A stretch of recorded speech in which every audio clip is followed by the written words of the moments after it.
नमस्कार, खबरों का पंचनामा देख रहे हैं आप। मैं हूं आपके साथ पूजा। हम लेकर आए हैं देश और दुनिया की 5 बड़ी खबरें जिस पे चर्चा के लिए मेरे साथ स्टूडियो में मौजूद हैं कैपिटल टीवी के एग्जीक्यूटिव एडिटर राजीव जी। सर, आपका बहुत बहुत स्वागत है। धन्यवाद। सबसे पहले नजर हेडलाइंस पर। 3 राज्यों में मुख्यमंत्री को लेकर बीजेपी में मंथन जारी, जल्द होगा बड़ा ऐलान। 10 बीजेपी सांसदों ने दिया इस्तीफा। पीएम मोदी के साथ बैठक के बाद आज जेपी नड्डा ने बुलाई पार्टी नेताओं की अहम बैठक। डीएमके सांसद के गोमूत्र वाले बयान पर लोकसभा में आज हुआ जमकर हंगामा। बीजेपी सांसदों ने की नारेबाजी। बढ़ते बवाल के बाद सेंथिल कुमार ने मांगी माफी। बैकफुट पर आया विपक्ष। चुनावी हार के बाद कांग्रेस को सहयोगी दलों से भी नहीं मिल रही भाव। राहुल गांधी की हो रही फजीहत। अब राहुल गांधी ने ममता बनर्जी को मिलाया फोन। डैमेज कंट्रोल में जुटे राहुल।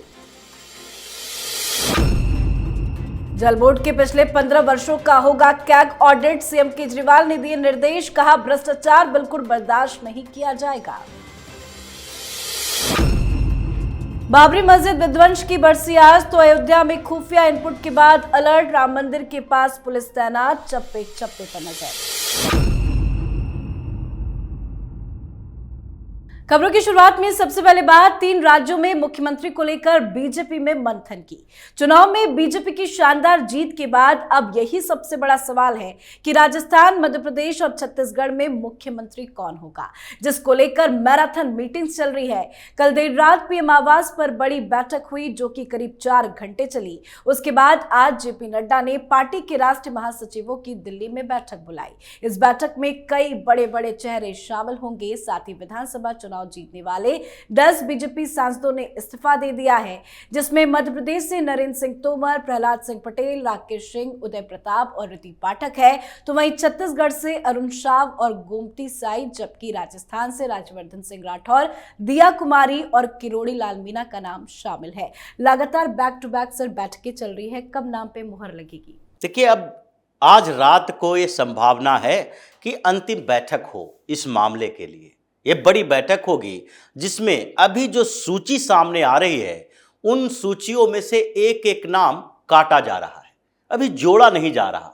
फैसले के लिए जरूरी है कि हर तरह की रणनीति पर विचार किया जाए और सबसे बड़ी रणनीति तो 2024 के लिए है और उसके बाद आगे स्टेट लीडरशिप डेवलप करना है ताकि 2024 के बाद आगे जब चुनाव हो सकता है कि आगे 8-10 साल बाद जब भी पीएम मोदी संन्यास ले तो कम से कम स्टेट लीडरशिप ऐसी हो जैसे उत्तर प्रदेश में योगी आदित्यनाथ की है, जहां पर उन्होंने अपने लिए ऐसा एक समर्थक वर्ग तैयार किया है अपने कामों से, अपने वैचारिक आधार से, कि उन्हें केंद्रीय नेतृत्व की जरूरत कम होती है। अब तो यह माना जाने लगा है कि केंद्रीय नेतृत्व को उत्तर प्रदेश में योगी की ज्यादा जरूरत होती है। तो वैसे नेतृत्व चाहिए, क्योंकि हर बार आप सिर्फ मोदी के नाम पर चुनाव नहीं लड़ सकते। अपने राज्य में जिम्मेदारी आपको खुद लेनी चाहिए जी। तो इस बात पर चर्चा चल रही है कि नया चेहरा लाओ, ऐसे चेहरा लाओ जिसमें क्षमता हो, जिसमें कभी केंद्र में काम किया हो या राज्य में जिसके मंत्रालय बेहतर रहे हों, जिसको लोग चाहते हों। तो अब जल्द ही फैसला होगा, 1-2 दिन का समय है और सब सीएम का चेहरा सामने आ जाए। जी। अगली खबर में बात गोमूत्र वाले बयान पर बढ़ते हंगामे की। संसद के शीतकालीन सत्र का आज तीसरा दिन रहा। दिन की शुरुआत भारतीय जनता पार्टी के माफी मांगो के नारे के साथ शुरू हुई। भाजपा ने डीएम की सांसद सेंथिल कुमार से उनके गोमूत्र वाले बयान पर सदन में माफी मांगने को कहा। जमकर हंगामा हुआ, जिसके बाद सेंथिल ने लोकसभा में माफी मांग ली। उन्होंने कहा, कल अनजाने में मेरे द्वारा दिए गए बयान से किसी सदस्य या वर्ग की भावनाओं को ठेस पहुंची है तो मैं अपना बयान वापस लेता हूं। मुझे इसका अफसोस है। सेंथिल कुमार ने माफी तो मांग ली, क्या इससे काम चल जाएगा सर? देखिए, ये जो गोमूत्र की बात इन्होंने की है, गोमूत्र स्टेट, राज्य, उत्तर भारत के हिंदी पट्टी वाले इलाके, इन लोगों ने एक ऐसे विचार को छेड़ दिया है जिसके बाद विपक्ष पूरी तरीके से परेशान है।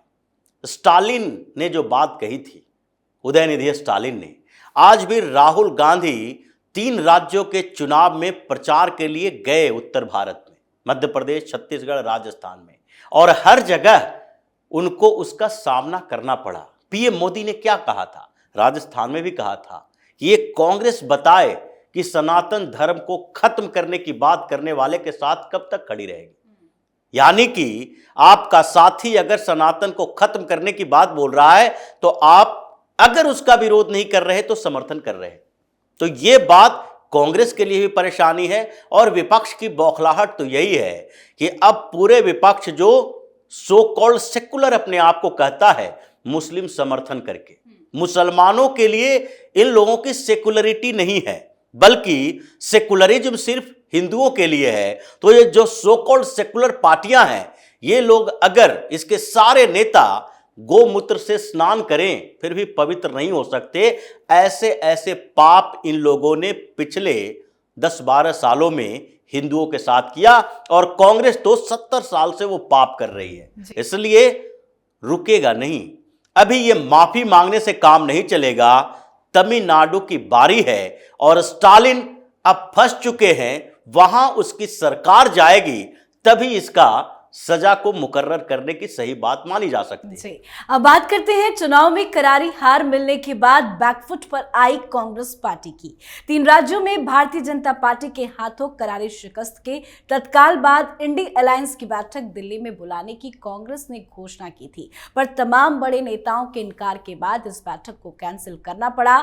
बताया तो जा रहा है कि यह बैठक अब 17 दिसंबर को होगी, पर अब टकराव इतना ज्यादा बढ़ गया है कि अब कांग्रेस को कहीं से भी भाव नहीं मिल रहा है। राहुल गांधी की जमकर किरकिरी हो रही है, और तो और अब तो संजय राउत ने उद्धव ठाकरे को ही पीएम का उम्मीदवार बनाने की मांग कर दी है। बढ़ते बवाल के बीच राहुल गांधी ने अब ममता बनर्जी से फोन पर बातचीत की है। राहुल गांधी ने ममता बनर्जी को आखिर फोन क्यों किया? ममता बनर्जी को फोन करने के पीछे की 2 बड़ी वजह थी। इनको लगता है कि अभी भी ममता बनर्जी की कैपेसिटी यह है कि कुछ पार्टियों को समझा सकती है। बड़ी नेता है पश्चिम बंगाल की, और वहां पर कम्युनिस्ट पार्टी पहले ही कह चुकी है ममता बनर्जी के साथ नहीं आएंगे, तो कम से कम ममता बनर्जी को अपने साथ रखो। कम्युनिस्ट पार्टियों के साथ तो कांग्रेस का 36 का आंकड़ा केरल में भी है, वहां अलायंस हो नहीं सकता। तो ऐसे में ममता बनर्जी को मनाना जरूरी है ताकि वो पास के नीतीश कुमार को मना सके, शरद पवार को मना सके, उद्धव ठाकरे को मना सके।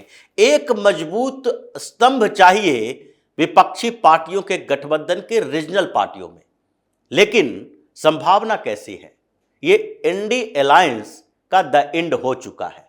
अब इसमें कोई इफ एंड बट नहीं है कि ये इंडी अलायंस बचा हुआ है। जिस तरीके से हर पार्टियां अपने अपने नेता को पीएम का उम्मीदवार बता रहे हैं, सारी पार्टियां, चाहे ममता बनर्जी की पार्टी हो टीएमसी, या फिर अखिलेश यादव जैसी समाजवादी पार्टी, वो भी कहती है कि सीएम पीएम का उम्मीदवार तो अखिलेश यादव है। ऐसे ऐसे पार्टियां जिसके नेता अपने चुनाव हार चुके हैं और हारने की संभावना है, वो लोग भी पीएम की दावेदारी कर रहे हैं, तो ये अलायंस बचना असंभव है। अब शेष है, और इसको 1-2 और बैठकों तक पहुंचाया जाएगा, जिसमें कुछ शामिल होंगे, कुछ रिजेक्ट करते जाएंगे, और फिर 28 पार्टियों में से कांग्रेस अकेली खड़ी नजर आएगी। अलग अलग मोर्चा अलग अलग स्टेट में बन जाएगा। जी, अब बात करते हैं अरविंद केजरीवाल के एक बड़े फैसले की। दिल्ली के मुख्यमंत्री अरविंद केजरीवाल ने दिल्ली जल बोर्ड पर लगे भ्रष्टाचार के आरोपों के बीच सीएजी ऑडिट का आदेश दे दिया है। सीएजी को दिल्ली जल बोर्ड का बीते 15 वर्ष का ऑडिट करने को कहा है। जैसा कि आप जानते हैं कि बीजेपी और आप के बीच में दिल्ली जल बोर्ड में अनियमितताओं को लेकर पिछले महीनों से लगातार खींचतान चल रही है। कई आरोप अरविंद केजरीवाल पर लग चुके हैं। इसी बीच केजरीवाल ने बड़ा आदेश देते हुए कहा कि दिल्ली सरकार किसी भी कीमत पर भ्रष्टाचार बर्दाश्त नहीं करेगी। आखिरकार अरविंद केजरीवाल ने यह आदेश क्यों दिया? क्योंकि अरविंद केजरीवाल को लगता है कि इतने समय से हमारी सरकार है और हर सरकार में हर मंत्रालय पर कोई ना कोई भ्रष्टाचार का आरोप है, तो इनको एक ऐसा मंत्रालय चाहिए, ऐसी जगह चाहिए जिसमें अपने आप को साबित कर सके कि हमने घोटाले की जांच की बात की, और वो जांच जो है सिर्फ हमारी सरकार को लेकर नहीं है। ये एक नया मोहरा तैयार करना चाहते हैं। जो कैग के रिपोर्ट की बात की जा रही है कि कैग की ऑडिट कराई जाएगी दिल्ली जल बोर्ड की, उसमें टाइमलाइन क्या निर्धारित किया गया, 2013 तक, यानी कि शीला दीक्षित की सरकार की भी जांच होगी। और फिर उसके बाद 49 दिनों तक मुख्यमंत्री रहे अरविंद केजरीवाल, फिर उन्होंने इस्तीफा दिया। लगभग 8 महीने तक दिल्ली में कोई सीएम नहीं था। उस समय एलजी का शासन था, उस समय की भी जांच होगी। यानी कि ये कहना चाहते हैं कि हमारे शासनकाल में भ्रष्टाचार नहीं हुआ, भ्रष्टाचार पहले हुआ था, गड़बड़ियां पहले हुई थी, सारा ठीकरा उसके ऊपर फोड़ो।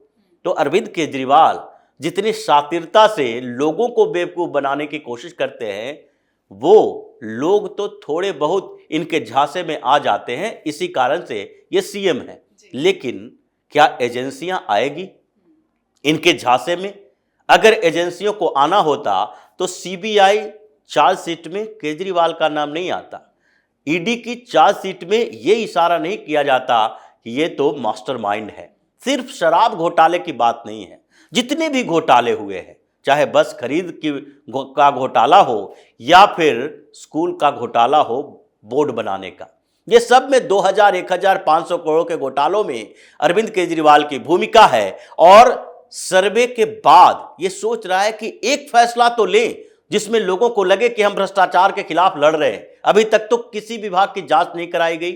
तो अभी अरविंद केजरीवाल की नई चाल है, लेकिन सीएजी की रिपोर्ट आएगी ऑडिट करने के बाद, और उसमें केजरीवाल का एक नया घोटाला आएगा जो सीबीआई और ईडी की जांच के लिए भारतीय जनता पार्टी के प्रदेश अध्यक्ष सचदेवा ने भेजा है। वही जांच होगी, फिर केजरीवाल के लिए आफत आने वाला है। अब बात करते हैं आज की आखिरी खबर की। 6 दिसंबर 1992 को यानी आज के दिन अयोध्या में बाबरी मस्जिद के ढांचे को ढहाया गया था, जिसको लेकर आज अयोध्या में हाई अलर्ट जारी किया गया। साथ ही शहर के चप्पे चप्पे में सुरक्षा व्यवस्था को चाक चौबंद कर दिया गया।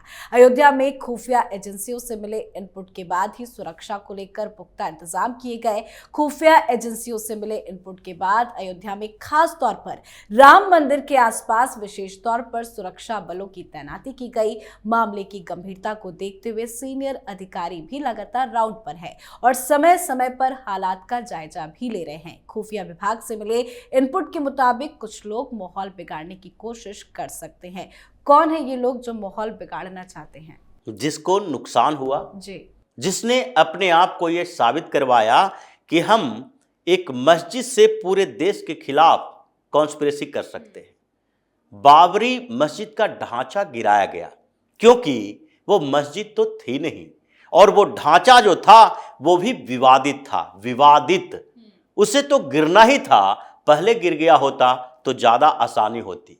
लेकिन समस्या ये है कि उसके बाद जो पूरे देश का माहौल बदला, अलग अलग जगहों पर बम विस्फोट हुए, जिन लोगों ने इन विस्फोटों के लिए अपनी भूमिका निभाई, वही आज कुछ भी करने के लिए तैयार है, क्योंकि वो खत्म नहीं हुआ। विचार उनके खत्म नहीं हुए, परिवर्तित हो गए हैं, कुछ समय के लिए दब गए हैं मजबूरी में। अगर योगी के बदले कोई और मुख्यमंत्री उत्तर प्रदेश का होता तो हो सकता है कि ये जो बड़े प्रोग्राम की तैयारी 22 जनवरी की है, उसे भी ये लोग कैंसिल करवा देता, इसी तरह के धमकियां दे देकर। अभी कर्नाटक में देखिए, वहां पर बेंगलुरु के स्कूलों में धमकी आते हैं कि यहां पर हम जिहाद कर रहे हैं, बच्चों को मारेंगे। ये पूरे सर्च होता है, पता चलता है ये तो पूरा जिहादी नेटवर्क चल रहा है, लेकिन सरकार कुछ नहीं करेगी। कर्नाटक में कांग्रेस की सरकार है, सब लीपापोती कर दिया क्योंकि उसमें सारे नाम मुसलमानों के आ रहे हैं। और ये तो वो पार्टी है जो भगवा आतंकवाद की बात करती है, इस्लामिक आतंकवाद की बात तो करती ही नहीं है। तो अभी अयोध्या में जो चल रहा है उसमें भरोसा नहीं है इन लोगों का कि कब क्या कर दे, इसलिए अलर्ट मोड पे तो रहना पड़ेगा। और योगी अलर्ट मोड पर हैं, आईजी, डीआईजी, डीजीपी तक इस बैठक में शामिल हो रहे हैं कि कोई भी चूक नहीं होनी चाहिए, और अगर इन लोगों ने कोई गलती की तो फिर हिंदुस्तान में क्या होगा उसका परिणाम ये लोग भुगतने के लिए तैयार रहे। जी, बहुत बहुत धन्यवाद सर समझाने। धन्यवाद। खबरों का पंचनामा में आज के लिए फिलहाल इतना ही। देश विदेश की बाकी खबरों और उनके सटीक एनालिसिस के लिए देखते रहिए कैपिटल टीवी। हमें लाइक कीजिए, शेयर कीजिए और कैपिटल टीवी को सब्सक्राइब कीजिए। नमस्कार।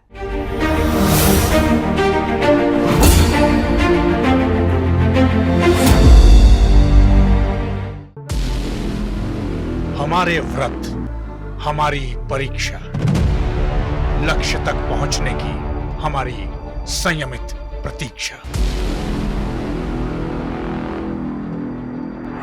हमारे छठ से और हमारे हठ से पूरी दुनिया वाकिफ है। हमें विकल्प पर नहीं, अपने दृढ़ संकल्प पर अटूट विश्वास है, क्योंकि हार हम मानेंगे नहीं और विपरीत परिस्थितियों पर प्रहार हम छोड़ेंगे नहीं, जब तक हमारी जीत सुनिश्चित नहीं हो जाती, क्योंकि हम बिहार से हैं।